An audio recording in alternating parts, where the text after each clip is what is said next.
Welcome to the biggest rip-off in the UK. I'm at the exact point where the UK starts, which is this sign right here. I want to pay it, I'll just make a little video and tell you lot, but I just paid £3.25 for this, or £3.70, nearly £4 for this, and it's a little baby one. Okay, so I've just been Tesco shopping. Why is it every single time you go to the shops you spend more?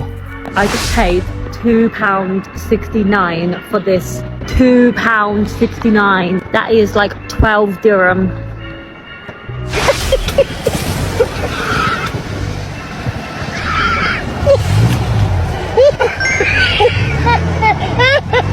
The girl's on a budget, so let's go and see what we can get from Aldi.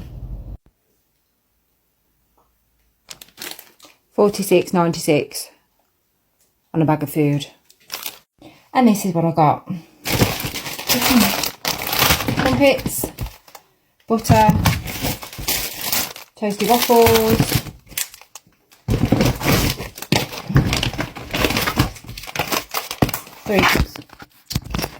three tubs of rice,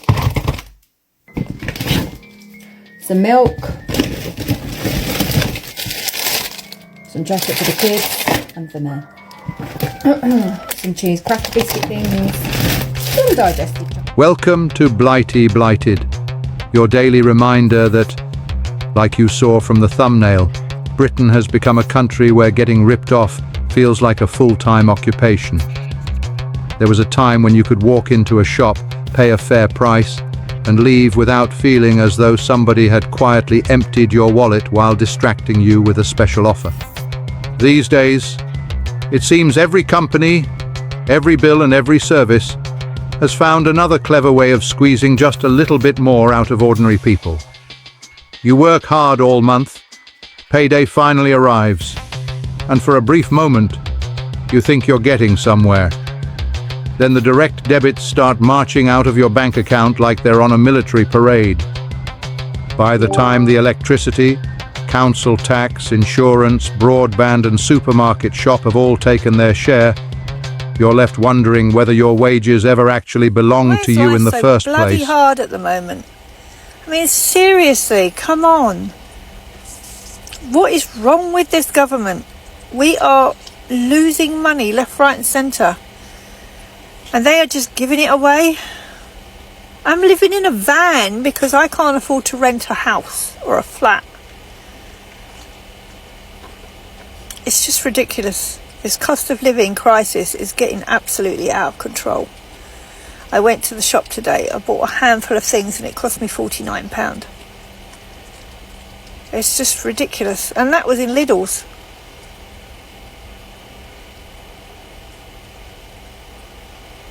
What are we going to do, guys? What are we going to do if they keep putting the prices up? When I bought my van in February, I filled her up with diesel and it cost me £100. I filled it up the other day and it cost me £130. £130. That's £30 extra because they are now charging almost £2 a litre for fucking diesel.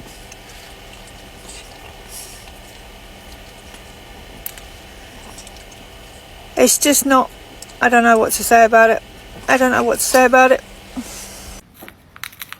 So this is what I've got for £90. Let me know if you think it's good or not.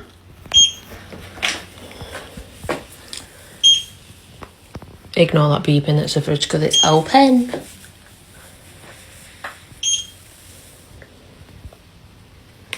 Do you think that is good for £90?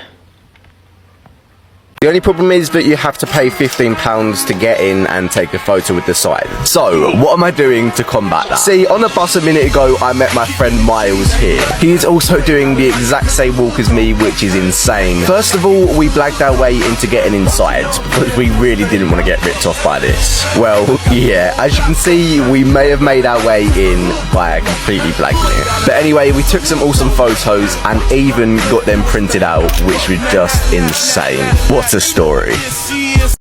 12 dirham for a small bottle of water at London Victoria. That is criminal. London has no business being that expensive. That is literally daylight robbery. I'm still in shock. I'm in so much shock. That is probably the most expensive bottle of water I have ever bought in my life. And I've been some places and I've bought some water. 12 dirham for a bottle of water. Here are some ways I save money in the cost of living crisis. I put a tally chart by the toilet to make sure I'm not overpaying for my usage. I try and flush the toilet in half, so I always measure each time I flush. When I can get half a flush, it's obviously half the price, so I'm saving money that way. Here's the difference between the two flush types. He doesn't know this, but sometimes when I flush, I'll put it on my boyfriend's tally. This means I'm paying less than him, and I'm saving money. As you can see, my flushing tally came to 20p this week and his came to £12. I ration toilet roll, and as you can see I've not got much left, but I will make this last me the rest of the month. I separate the sheets and then cut it up into small little pieces. Whenever I can, I always reuse things. This time was this toilet roll holder. I got this sandwich bag from the staff room in my office. I just poured in rainwater that I collected, and that was my drink for the afternoon. This also saves on washing up. I'm not wasting water or washing up powder. Instead of watching TV, I just stare out the window. I like people watching and also watching telly through my neighbour's window. I then also reuse the sandwich bag for tomorrow. I'm going to use it to apply my fig tan, which of course is the tester.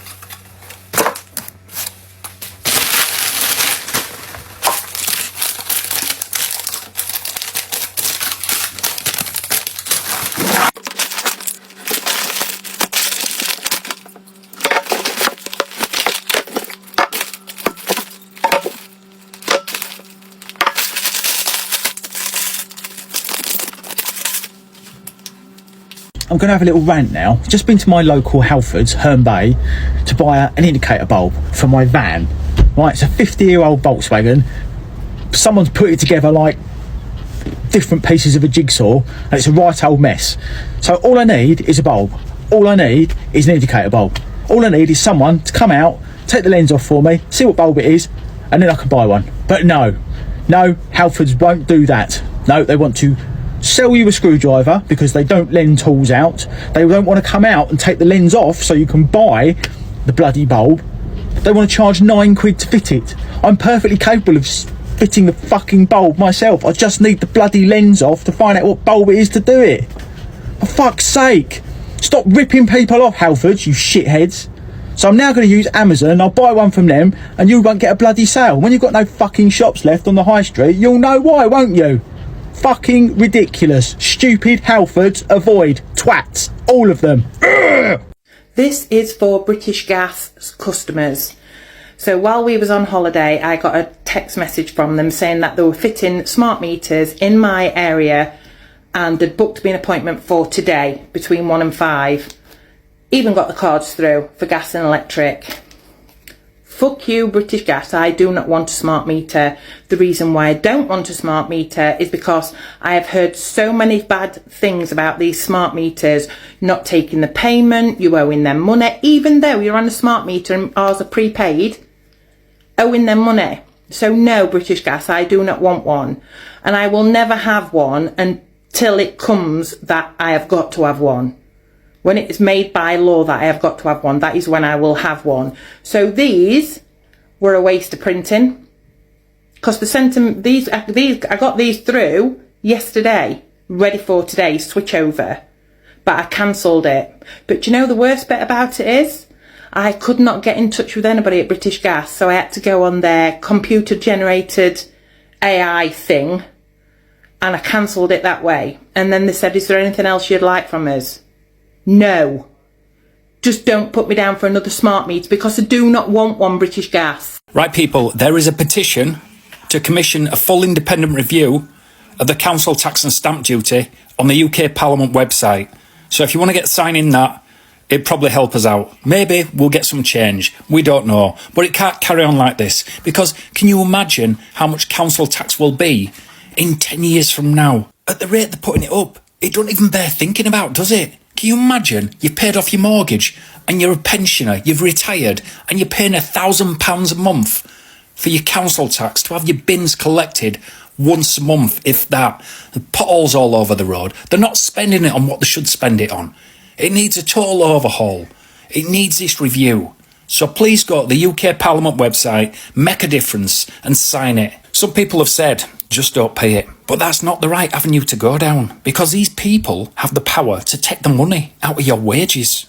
You'll have the bailiffs turning up at the door, you'll have bad credit rating. Somebody said they tried it and they asked for the 12 months up front and they caused themselves loads of problems. So it's just not worth it. The best thing to do, sign the petition on the UK Parliament website and let's try and make a difference. Let's hope they do a review and see how corrupt the system is. Just saying. But now they're talking about introducing a 10% death tax to help fund social care. Seriously? How many times can you tax the British public before we say enough is enough, big man? We pay income tax, we pay national insurance, we pay VAT, we pay council tax, we pay fuel duty, we pay inheritance tax. We've already got a tax on that. So when does it actually stop? Here is my opinion. They're constantly finding new ways to squeeze more money out of ordinary British families. Why don't we start looking at how much money we're sending overseas before asking British taxpayers to pay even more yet again? Personally, I'd rather see more focus on looking after people here at home than sending money abroad. Does that make sense? Because right now it feels like every year there's another bloody tax, another bill for us to pick up. Cost of living just keeps creeping higher and higher. If social care needs fixing, which we can all agree it really does, is the answer really another tax on working families? Or is it time, the government actually done their job and looked at spending differently? What you lot doing? I don't know. What do you think? Because I'm too loud to be ignored. Follow more chaos. What is it about living in Britain and feeling like you are just being ripped off every day of the week? No matter where you go, what you do, everything just feels like a rip-off. At every stage, someone's trying to make money out of you in some respect. So I've got a house on the market with an estate agent. It was on with the same agent a few months ago. The sale fell through. It's back on with them again now. Money laundering checks were carried out last year. I made it quite clear that I don't need a third-party agency to do the checks. I know that what I need to provide to you, I can bring in, and that will be sufficient. They accepted that. Contacted me again today to say the checks have expired. I'm like, right, so what's expired? My identity or the checks on that? Fair enough, yeah, but I'm not willing to pay. No, we've got new policies in place now. No, you haven't got new policies in place. You've got a new third-party company which is making money off of pointless checks, which can be done manually. So I said to the guy, I said, mate, I'm not paying again. I told you this last year. I can bring in this documentation, which is sufficient. You took last year, yeah? And that's who we're getting. Either you lose my house on the market or you don't charge me. Waited on hold, obviously. Came back. Okay. Yeah, we'll do it the same way that we did before, yeah? And we're not going to charge you. I'm like, come on. Sort this out. Honestly, something's got to change. Welcome to Rip Off Britain. A country where families are paying more for polluted rivers, soaring bills and unreliable trains, where essentials are unaffordable for millions, and where nothing seems to work properly anymore. But why? It's the radical experiment that's transformed our country, the unprecedented privatization of our essential services. Water, energy, rail, mail, buses, housing and land. Almost nowhere in the world has been privatized as deep or as far as in Britain. The results are now in. We were promised competition, lower bills and better services. Instead, we got corporate power, greed, and we're paying more for less. Our bills now fund the hundreds of billions of pounds that have been sent to the shareholders of water and energy giants. The dream of privatization has turned into the nightmare of rip-off Britain. The public are rightly furious. We cannot rebuild the country with an ownership model that has run it into the ground. We can't fix things with more of the same. Real change is still possible. We can end the rip-off, stop the profiteering, and take back real control. And the first step is clear. Return our public services to public hands. To find out more, explore Commonwealth's new project, Who Owns Britain, and follow us for more updates.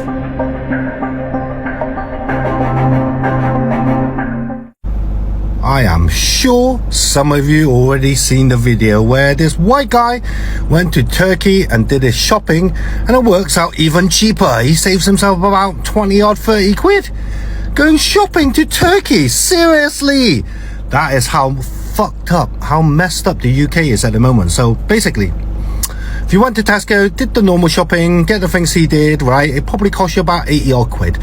Yeah, my man here gets a plane to Turkey for like 30 quid, gets a tram for like another quid, does his shopping, comes back and still saves himself about 20 quid. What's that all about? Seriously, that's how messed up our prices are at the moment in the UK. Yes, admittedly, he could have gone down Sainsbury's, Morrison's, whatever, locally, you know, did it in like half an hour. Probably took him about 6 hours to get to Turkey and back with his shopping and everything else. But think about it. He's actually saved money. How ripped off are we in this country right now? You know? How is these prices right? Seriously, how is that right? Get in a plane abroad, get yourself a nice cup of coffee and still save money and had a nice little trip, you know, day trip somewhere. Seriously, that is just so wrong. This government needs to sort their shit out. Sort your shit out, guys, seriously. And you supermarkets better get these things right, because I mean, come on, man, how's that work? I'm sorry, we're in the lakes. What has actually happened to the price of ice creams in this country? £3.40 for a single scoop. Twister, £2.60. On Magnum, £3.40. Now that is madness. Joe and Tilly have run away because they're like, I'm so embarrassed. I'm more embarrassed of those prices in the UK than I'm embarrassed of shouting out in front of everyone. Here they are running off. That is shocking. If anyone else thinks that's shocking, we're walking around now. We can't actually do anything except for hike. We can't eat, we can't drink, and we can't have an ice cream. We were looking at playing crazy golf, and what's crazy is that's £7.50 per person to go and play crazy golf in the Lake District. Now that's madness. On top of all of that, on the boat we've been on, we've had to pay £10 to just park our car here. Then we need a wee. That's not free. That isn't free in this country. It's 50p for a wee. 50p! What do we pay taxes for? I've had to come back because this is the one free thing that I do enjoy in the Lake District, and that is the mountains, the water. It's cheaper to actually swim across the lake than it is to get the boat. It's $6.95 each to get the boat for 10 minutes across there. But I'm on a rant because this is half the reason why we left the UK. It's unaffordable to be here and have a good quality life. Yes, we're partial to packing a packed lunch for ourselves at some points, but it's nice to get an ice cream when you come out for the day. Yeah, it's unaffordable. And it's unaffordable for people that are in some sort of income. So I do feel sorry for the people that just can't afford to even go out with their kids anymore. Feeling the need to have a bit of a rant this morning. So I'm on the way to London on the train. Yeah, that's expensive to even start with the train fares. And I just went to get a bottle of water, and I picked up like a protein yogurt, one of those pouches at WH Smith's at Piccadilly Station. And I got to the till and it was £7.89. And I was just like, that's ridiculous. There's part of me that just thought, do you know what, I'm not bloody paying that. And I actually cancelled the transaction, put it back. So I've just then been to Starbucks, gone out of the station, because if you go to Starbucks in the station, you can't even use your loyalty card or get your points. So I've stepped outside, nipped to Starbucks. Water there was £3.5. I mean, I hope if Andy Burnham is listening, can listen and stop being ripped off all the time. I feel so sorry for parents who are on limited incomes with kids for 6 weeks trying to keep them entertained in the current climate, because everything is so expensive. I mean, we've been planning this little reunion trip that I'm going on for absolutely ages, but it's going to be a really expensive day. But that is just taking the piss. So I put it back and I am on my way into, I think I'm going to nip into the supermarket and see how much I can get ripped off in there. Oh, see you later. Happy Saturday. This is definitely a first world problem, and I will add all the caveats about, I know I'm in a privileged position, so I don't take anything for granted, but I am so frustrated. I posted a video a little while ago about this flat that I own, that I currently rent out. I wanted to sell it, and because of service charges, it's been basically impossible to sell. So anyway, I put it back on the market to rent, let it out again really quickly, which is really good. And actually, I have someone who wants to move in this weekend, so it's all moved very, very quickly. There are a few things that needed sorting, including a load of bulbs that need replacing. That sounds like it should be a straightforward job, but this is a Victorian hospital listed building, which is converted and has really, really high ceilings. So replacing bulbs is not as easy as it should be, but the bulbs are standard bulbs. As far as I'm concerned, they are absolutely standard bulbs. Anyway, I pay a property management company to deal with the day-to-day running. Essentially, I just pay the invoices and pay them a management fee. They instructed a contractor. He went there today. He looked at these bulbs that needed replacing and said, oh, these bulbs are obsolete and every fixture in the flat needs replacing because the bulbs are obsolete. And I've just got off the phone with the estate agent. I cannot believe the blatant way these contractors are trying to rip me off. I know they're not obsolete. They are standard bulbs. Yes, they're hard to reach because they're in high ceilings, but they are standard bulbs. I just find it incredible that there is this assumption that, I guess because I'm a landlord, because it's through a property management company, that, oh, whatever, you can just say whatever you want and the invoice will just get paid. And it just won't. Like, I pay a premium because I don't want to have to go and deal with these things myself.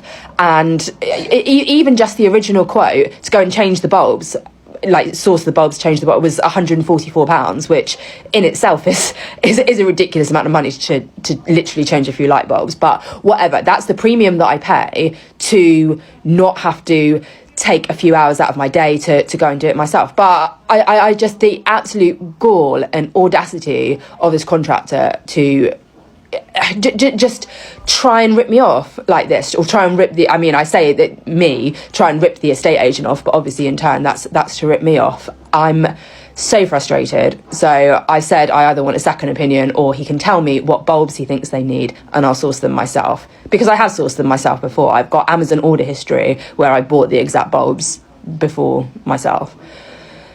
I'm absolutely bastard fuming. Wait till you hear what my dad's been paying for his health insurance.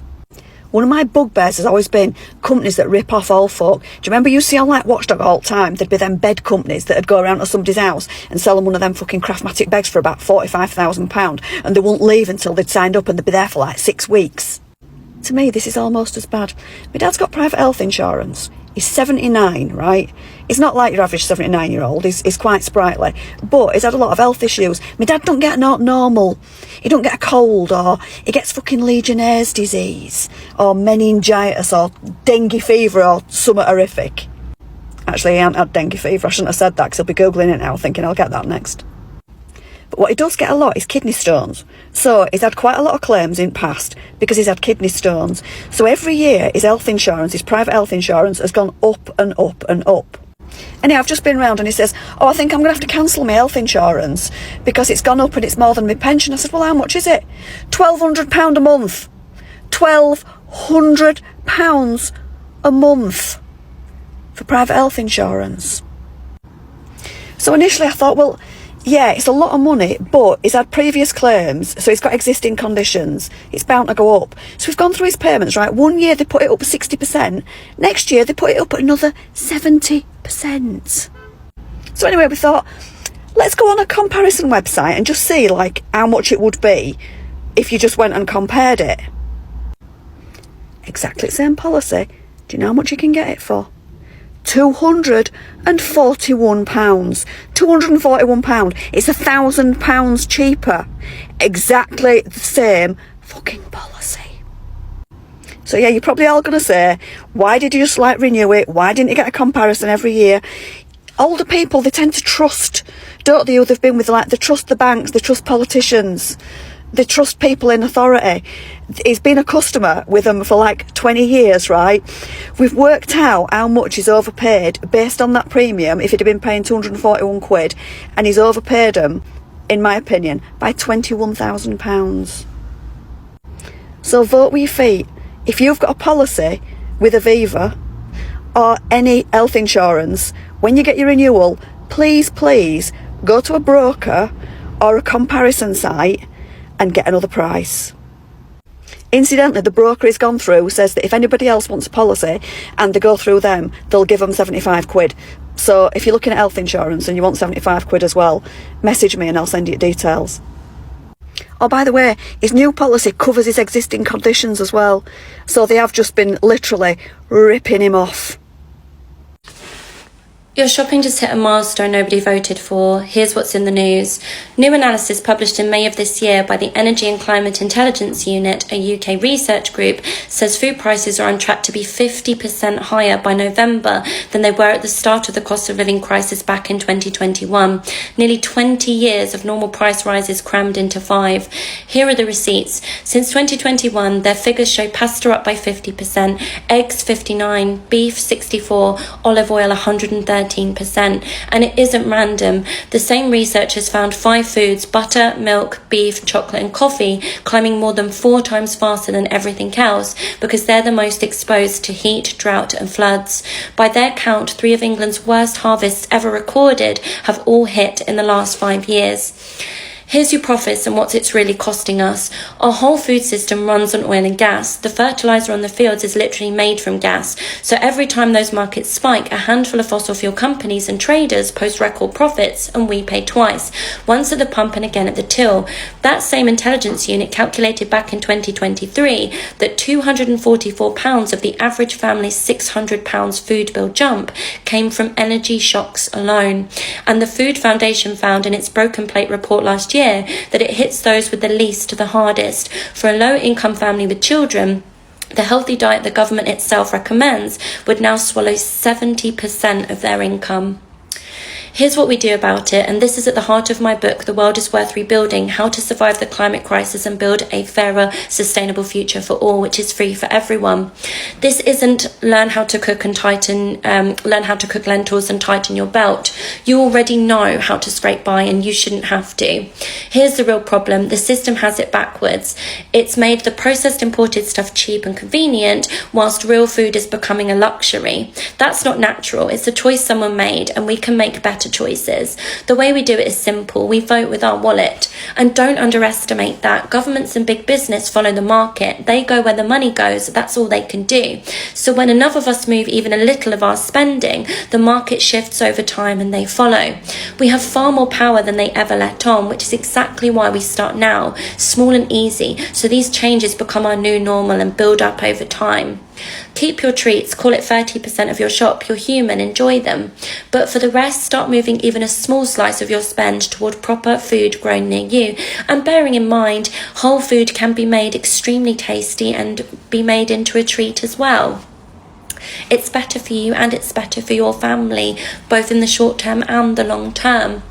So finding these farm shops and these forms of food are easier than you think. So in the UK, you can type your postcode into Big Barn's local food map. It lists over 8,000 farm shops and veg box schemes and producers near you. Or you can look up the CSA network, that's Community Supported Agriculture, where you join a nearby farm for a small regular sub and get a share of each harvest, often cheaper than the supermarket because you've cut out the middleman. The Soil Association has a map for your closest organic veg box, so most towns have one within a few miles. And if money's tight this week, apps like Too Good To Go and Olio sell good surplus food from local bakeries and shops for next to nothing. That cuts your bill and stops waste. That's a win-win. So pick one, start small, build from there, because here's the bit the fossil fuel system doesn't want you to clock. The right choice keeps getting cheaper the more of us make it. The supermarkets have become masters of illusion. The packets are smaller, the prices are higher, and the bright yellow labels promise incredible savings that somehow leave you spending more than you intended. It's almost an art form. You walk in for bread and milk and come out wondering whether you've accidentally financed the extension to the store. What really frustrates people isn't simply that prices have gone up. It's the feeling that somebody is always playing games. Loyalty cards, app-only discounts, subscription offers, administration fees, Convenience charges and endless renewals all chip away at your finances until you're paying more without even noticing where the money has gone. I sometimes think Britain has become a country where paying the advertised price is the exception rather than the rule. Somewhere along the line, buying the basics turned into a puzzle, and ordinary people are expected to solve it every single week just to keep the household running.